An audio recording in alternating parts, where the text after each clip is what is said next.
People who do not share your common vision will actually start working against you. We needed to renew our management. You had a complete different perspective. Is something wrong with me? You feel like you're in the line of fire. This sort of a toxic environment within a company can actually tear it down. To me, this was such a humbling experience. I did not really see this coming.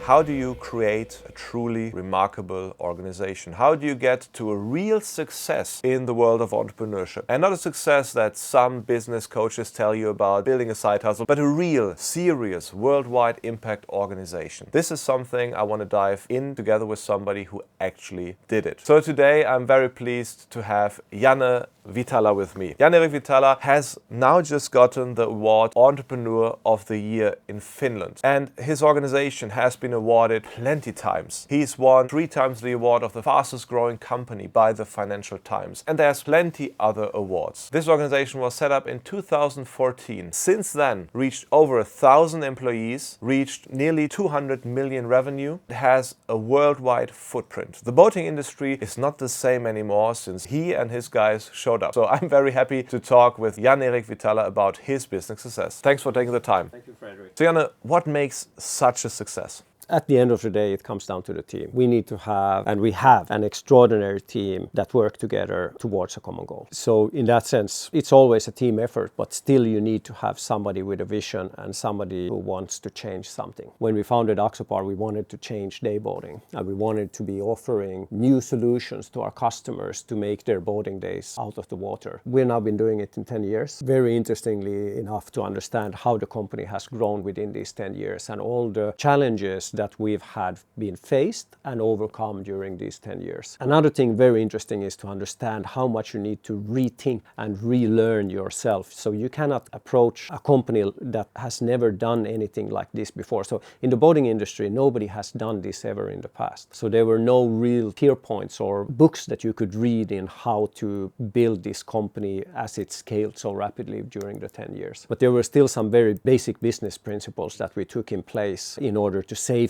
the growth of the company, but still so much to learn. Today we spontaneously took the stage here. We're very thankful to our friend Konstantin Buschmann here at Brabus, who gave us a room here to record something, and we want to dive in a little bit deeper. What are the principles and what are the challenges along the way? If you want to build up a company like that, you get a little bit of the blueprint today from Janne. What are those principles? You need to have a vision what you want to change. An idea is never anything without execution. With these 2 principles, that's going to be your foundation or your building block. The challenging part is here that as you move along from an idea, before it becomes a product in itself, it will have gone through such a long term of iteration and change, and you've grown and you needed to challenge thoughts and ideas and ways in such a new way, come up with the idea. The end idea or the end product may actually be completely different at the end of the road. So it's still determination to push through this process, to be fast learning and failing fast as well. If you don't see the progress or if you don't see the benefit ending up for the end consumer. That sounds like a challenge, and there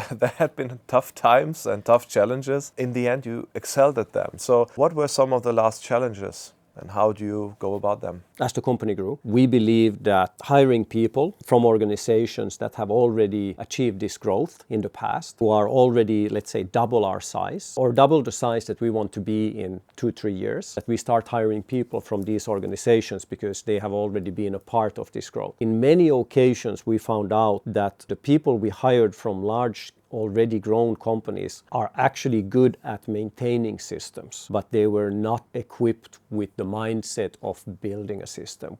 And that was the real thing in the very beginning. We needed to build our processes. We needed to build our ERP systems. We needed to build our project management. This was one of the things that actually even created huge amount of stress within the organization and firefighting, because we were not able to build processes and procedures procedures and project management in place when it should have been done. It's very interesting. It's like totally different skills. Like building a bike and riding a bike are two different things. And if you have those big corporation top managers, they are used to operating systems. Typically, they are not only operating the bike, they are operating the pedals. They are in some subpart. In very small, minute part in a big project. So if you then do one of the standard mistakes, and I've seen companies going bankrupt over that mistakes, take a big corporation manager, put it in an entrepreneurial environment. The difference that we're seeing here is, and we talked about that a lot, is that in so many cases you have the standard managers who then think, okay, entrepreneurship I can do as well, and they jump into entrepreneurial businesses, and then you see breaking points. You have people who are used to operate existing things and only parts of it, and then you have the entrepreneur who's having a, as you said, an integral, holistic process view of the organization like you.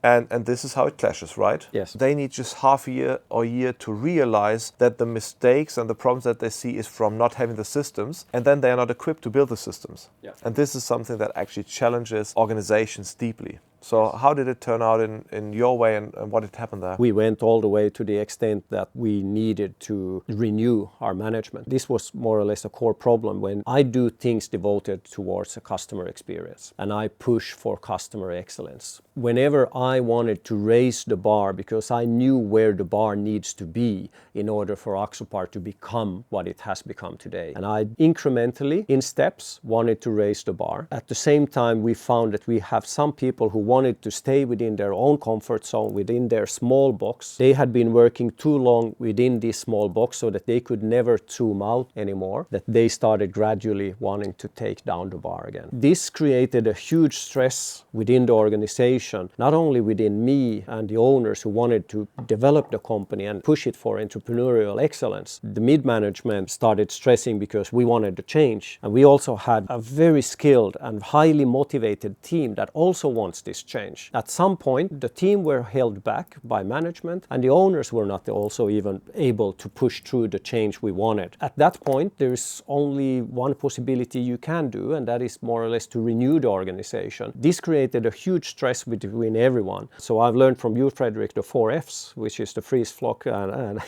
flight and fight. Craziest things were that we started fighting, or I saw people flocking. And those are, in one way, the two most toxic environments you can be when you want to create a company that stays entrepreneurial, that grows not only by numbers but also by mind and thoughts. And these two things are really something you need to be fighting very rapidly, because if you get this sort of a toxic environment within a company, it can actually tear it down. What we found out that the 4 Fs were actually inadvertent. They were by accident created because nobody really knew the reason. They didn't even realize that they are in the 4 Fs. The biggest thing you did for us was that you, or for me, was to open up the 4 Fs within our company as well through your coaching, to get people to realize that the 4 F is actually a very natural reaction, and we've been born in it. We work with this as a way of coping since childhood and since decades ago, centuries ago. It's part of our DNA. The realization of people understanding that they are in a stress situation,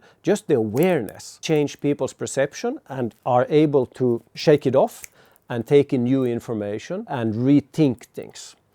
So that was probably the biggest revelation that changed our company structure going forward, getting away from the 4 F. So we're having an organization that's anyways in a high-paced scale-up, anyways a lot of stress. And a lot of moving parts all at the same time. Then a lot of people not fully equipped for the job because hiring not optimal. Then you have outside stresses flopping in. Then you have an entrepreneur who's very picky and picking on everything that is not good enough yet for the customer, putting the finger in the wound. And that combines to a shared stress reaction of a felt lack of control. That propagates and it has an effect. And if you are not very careful, it goes into a fighting dynamic within the organization. You fight each other. This is something to look into to see how can we get the change really happen. The first thing was when I started to really get the pressure. I actually reached out to you, Frederick. We've been friends for 10 years now. If I remember correctly, I asked you a question, is it something wrong with me? That was my very first question to you. What's going on within our company company and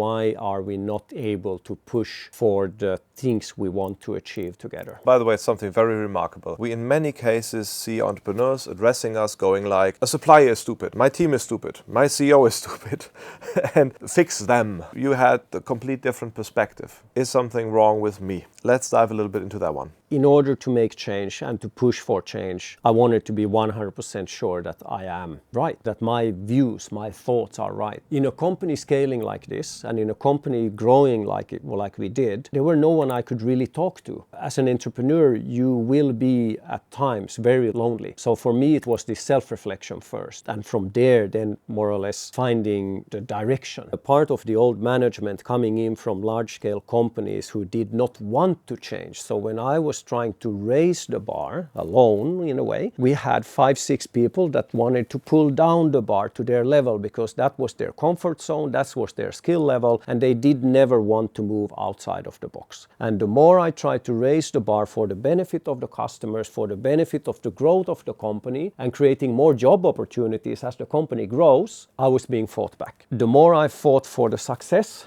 the more I was fought back. To get this understanding later on, people who do not share your common vision will actually start at some point working against you. And this was the moment where I more or less just stopped and wanting to ask that before I pursue, is it something wrong with me or is there something else going on? And very rapidly we got into the understanding that the team, because of managers did not want to change, but I had very skilled employees in the company and team leaders who wanted to change. They were being fought back from the management team from bottom up, and I was being fought from top down. It created huge stress in the whole organization. I was in full stress. The management team was in full stress, and my key employees who wanted the success was also in full stress situation.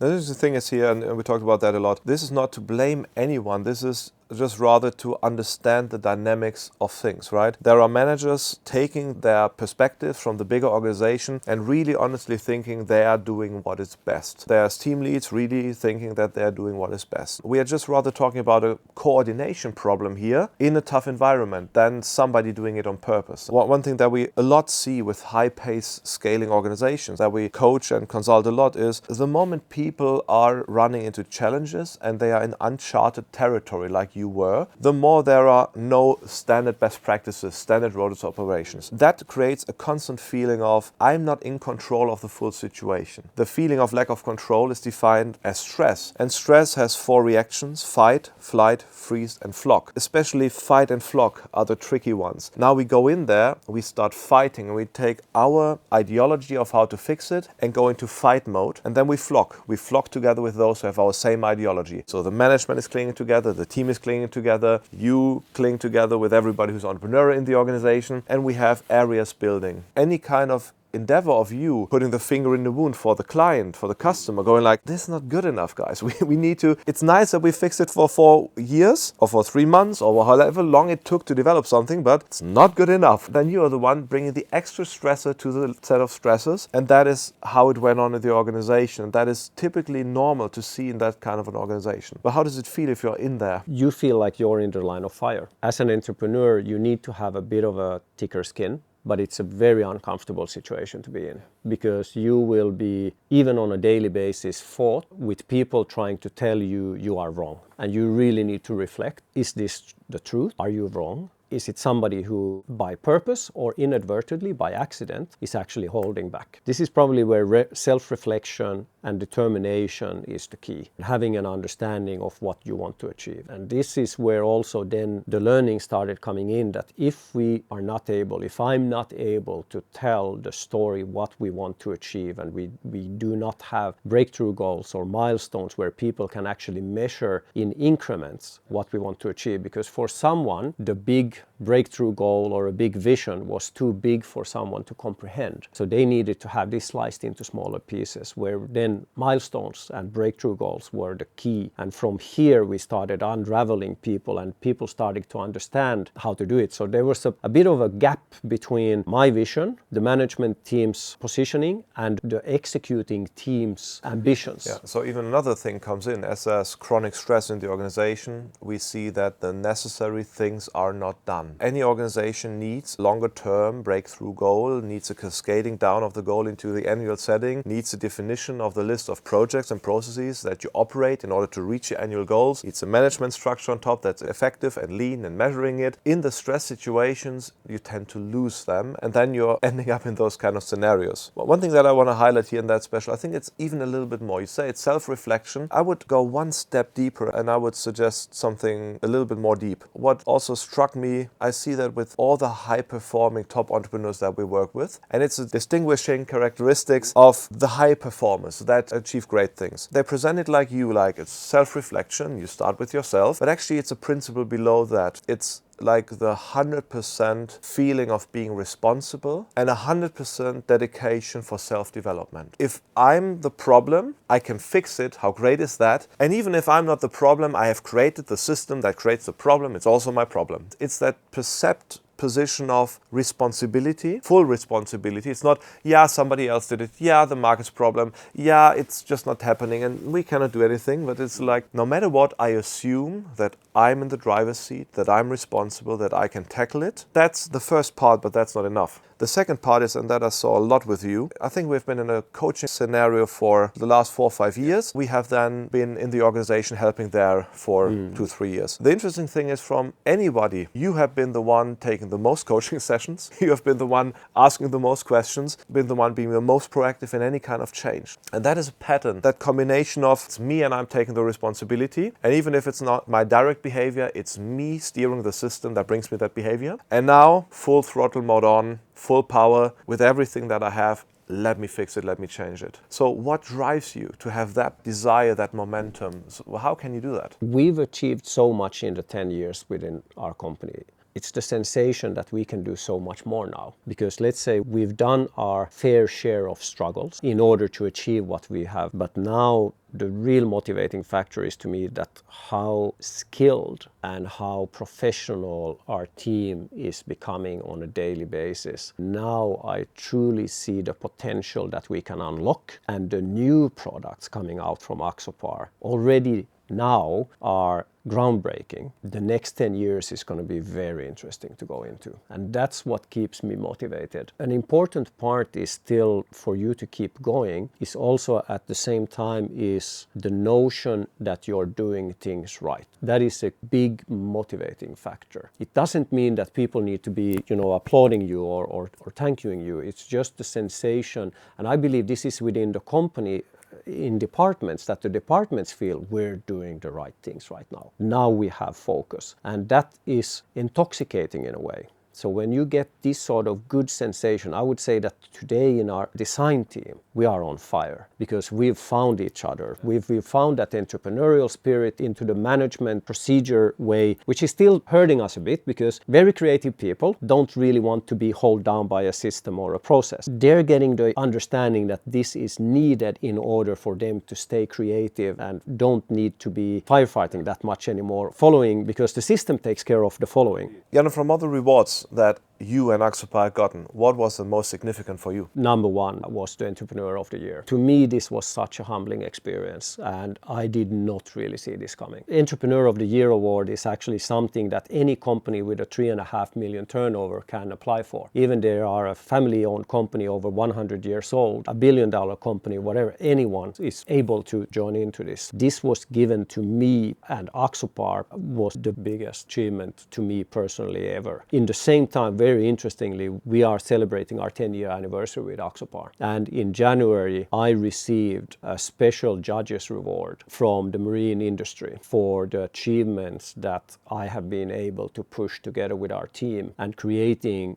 the adventure boating genre. So Axopar Boats today has built an own industry which is called adventure boating on itself. When we started 10 years ago, there was really no one in the genre. Today we have over 14 competitors wanting to take a part and a piece of this adventure boating going forward. This to me was truly a big achievement as well. Yes, this is a big certification of the real success. So let's in that talk now, that conversation, go into the question on how did it happen to get in there? When competitors started facing Axopar and started to move into our territory. I started to get from other people who did not really believe what we're doing. They started to ask that, okay, how do you now cope with the competitors? You're going to be out of business because there are so many competitors out there today. And to me, is interesting to see that the focus we have been able to keep with Axopar in these 10 years, only more or less focusing on what we do ourselves, improving our own products, irrelevant of what competitors are doing, still staying close to our customers and getting customer feedback and listening very actively to customers,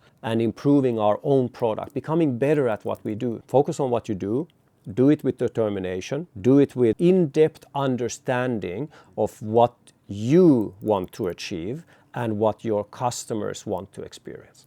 I find it remarkable to see that hunger for creating a better future and also that desire to make great products. What are the next big planned achievement? Is there something that you can sneak peek? So where's Axopar heading at? I have a very simple vision. I want Axopar to become one of the most iconic boat brands in the world. But in order for us to do that, it's just that we need to keep on innovating and coming up with next generation of products. It doesn't mean that we need to divert from our original philosophy and concept. So this is more or less an idea that if you're really good at 100-meter hurdles, what will you train? You will keep on training those 100-meter hurdles. You probably are going to change your nutrition program, you're going to change your training program, you're probably also going to be focusing a bit on your coaching program for becoming the best at 100-meter hurdles. So if I'm weak at the marathon, or if I'm weak at running 400 meters, I will not start practicing those. I will just hone in and focus on becoming even better at the 100-meter hurdles. So this is what I feel now, how we're going to take with Axopar. Here is probably the biggest thing. When you have achieved something, you can start doing anything. You get in financial freedom, or I'm talking as a company. The team is skilled to do more or less whatever. The hardest thing you have to do now is to be the naysayer, the one that says no, because at this point, when a company grows to a certain size, we could start doing sailboats, we could start doing whatever sort of on-water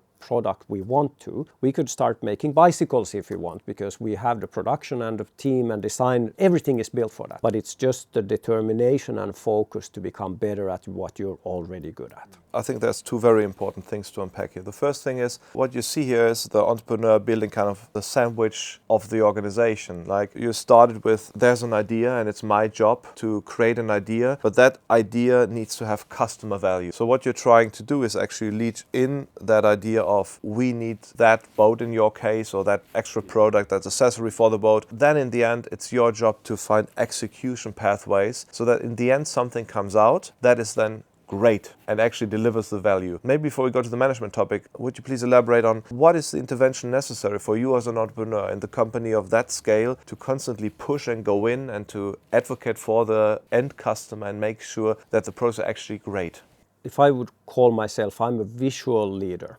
So when I see something, I always go with the mindset that here's an opportunity for me to improve something. So whether it's a concept drawing, it's a prototype, or it's a serial produced boat, or it's already a boat ready to be delivered towards our customers. Whenever I get the possibility to see, touch, feel, that is to me the moment where I can dig into the expectations of a customer and I can reverse the cycle. This is one of the key factors. When you create something from nothing. And the complexity of doing a product from nothing is completely different experience internally in a company than the experience from a customer's point of view. So I usually say it this way. The last thing any one of us in assembly, for example, leaves will be the steering wheel or the door handle on a boat, because those are the two last things you install on the boat. Those are the two first things the customer will touch and feel and evaluate the quality of your product on. And this world needs to be united together and understood. And this is where persons involved in creating a concept, from an idea to a concept to a prototype into a pre-series into a rally product, usually tend to miss the last details. And those are the last details that you're going to be actually praised for, or you're going to get scolded for. And in the opposite way, there are only a few customers that are completely immersed and interested in how you came up with the concept and how you made it. But actually, at the end of the day, I use it internally. They don't actually care how we rerouted some wirings because we had a problem inside of the hull or anything like that.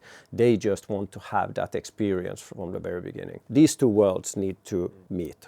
Some detail in there in terms of how you look look at your product as the entrepreneur behind a business. We all have been there, that we have gotten a product from some kind of supplier and we started using it and we went like, who the fuck did build that? The customer puts the finger in the wound. Now what I understand is, next to the conceptual level of details and the conceptual frame of where is the interaction touch point with your customer, what you're doing is you're bringing the customer perspective from the endpoint where the customer would have the bad experience into the organization and constantly put the finger in the wound, feedback.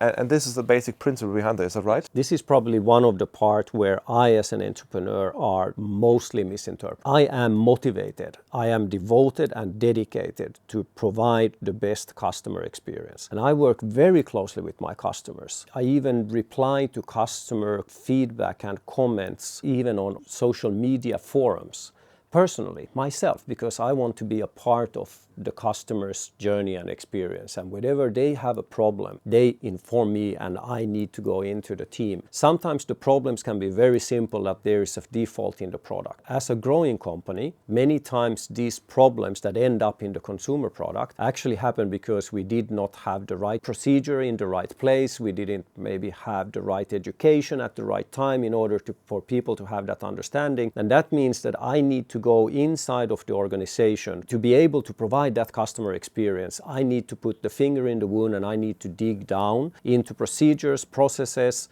competences, motivations of people within our chain, because to me we're always a chain, so everybody is linked to each other. Everybody will need every member of the team in order to achieve it. So we are one, and the chain is only as strong as its weakest link. My job is to identify these weak links and strengthen them. And sometimes I'm getting huge pushback from this, either because persons or the procedure don't understand the end result we want to achieve, or is not feeling motivated enough to work for that. But to me, the most important thing is just this general understanding that we are doing this together. I am doing this for the better good towards our customers. Yes, and now we're coming, it's actually then a harmonious system out of managers who are operating existing systems but are willing to be taken along to zoom out, to zoom in, to reconnect system parts that are not flowing at the moment, but then have that integral customer-focused thinking from the idea to the end result. Yes, and I would say, in my perspective, I'm not the CEO of the company, and I made this decision clearly because I have been a CEO of 2 companies in the past, and when I was a CEO, I found that I was getting lost in details, and I never had a perspective view, which is, to me, one of the big things that have made this company possible. The growth of this company possible was that in an early stage, I hired a CEO for me so that I can focus on the vision, the product, and focus on my strengths. So this is also one thing I probably would want people to understand, that be fully transparent about your strengths and be fully transparent about your weaknesses. Hire somebody that complements you, which means that if I'm bad at maths,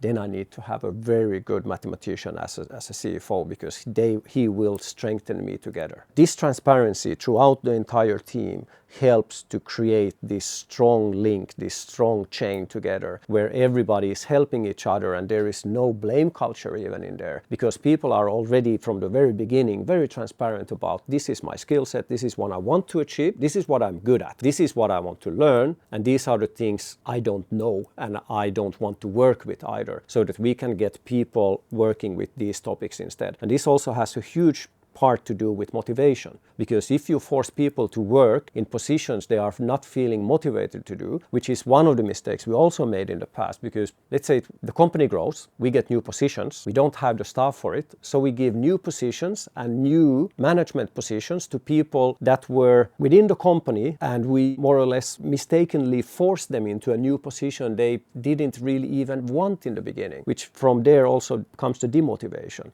and also comes mistakes because they are not good at the new position we as a management moved people into. Here is where the transparency is really, really vital. That's also been a thing that we talked a lot about, and there's something where you said it's okay to disclose that. One thing as working together, we looked at the topic of the future org chart. So the question of, let's take our goals for the future seriously and imagine we really want to reach them. How will the team look like that will have reached that kind of goal? And then scaling it back and understanding which person and which capacity with which skill set do you need at which position, and then implementing a rigorous and optimized, scientifically based recruiting process to make sure that you find people that are not only a personal fit, also cultural fit, but also a competence fit. Yes. For that organization. Yes, this is also one problem you have when the company grows faster than you are able to follow. In the recruitment process, the key words of hire slow, we were always hiring the very last minute, and we hired anyone who was coming in through the door because we